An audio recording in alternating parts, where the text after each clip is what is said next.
Do you tease your friends? Mostly people probably say yes if you have a good friendship with someone, nothing too nasty, but enough, to get a laugh from everyone. But do you do it at work as well?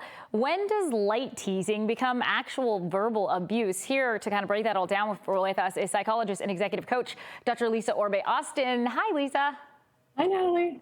All right, so let's start right there, where what I said. Where is that line between light teasing and verbal abuse?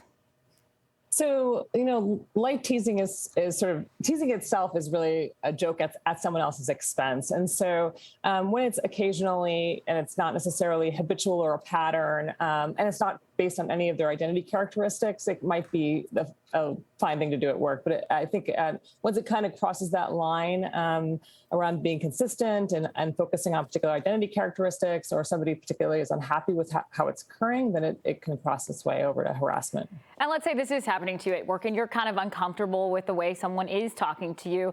What's the best way for you to approach them?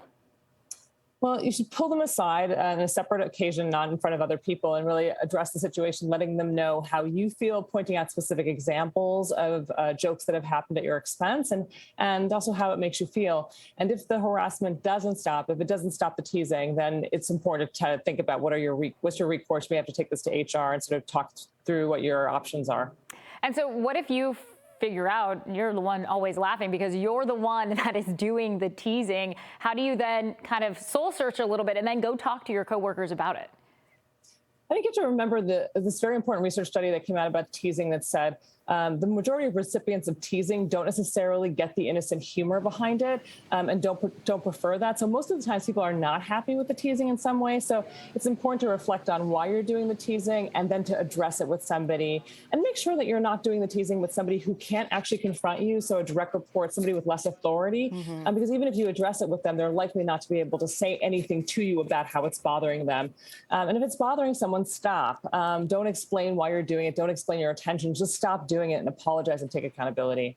And, and there's something to be said about workplaces that are pretty lighthearted and people kind of joking around. But if it happens to you and you maybe have that conversation, when should you actually go to HR after having that first conversation?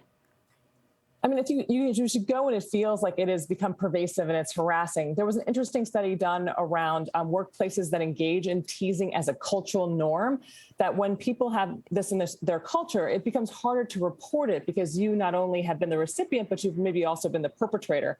So it's really important in cultures where teasing is normative to really think about sort of what this is doing to reporting structures.